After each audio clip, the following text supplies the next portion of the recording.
Abordons à présent une note sur la zone de libre-échange continentale africaine.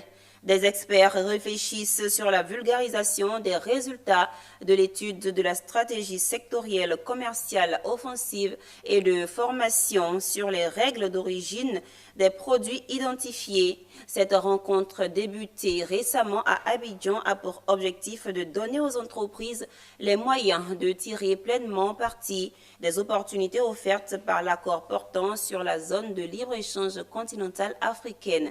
Le récit de Eunice Bogou.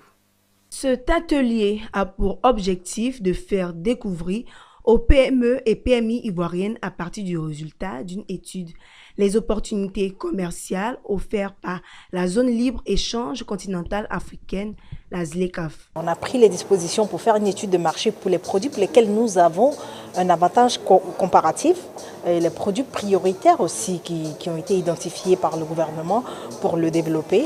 Donc nous avons le manioc, le karité, le cacao, nous avons aussi les fruits séchés. Donc dans le domaine de services, nous avons identifié les nouvelles technologies de l'information. Donc tous ces produits ont été choisis pour faire une étude de marché spécifique sur les opportunités dans les différentes CR, les communautés économiques régionales, pour savoir exactement, à la sortie de cet atelier, c'est-à-dire les acteurs du manioc et dérivés, parce que ce n'est pas que le manioc et dérivés, sauront exactement dans quelle partie de l'Afrique envoyer leurs produits et où ils peuvent trouver des acheteurs. Donc c'est ce que nous appelons des actions concrètes qui sont posées par l'État pour vraiment accompagner le secteur privé dans la conquête du marché africain.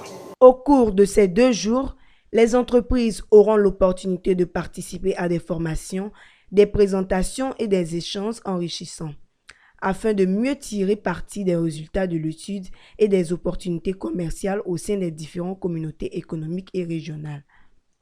Les experts, y compris ceux de la Banque mondiale, estiment que la mise en œuvre complète de la ZLECAf pourrait entraîner une augmentation d'environ 10% du revenu des Ivoiriens d'ici 2035 et générer des millions d'emplois à travers le continent africain.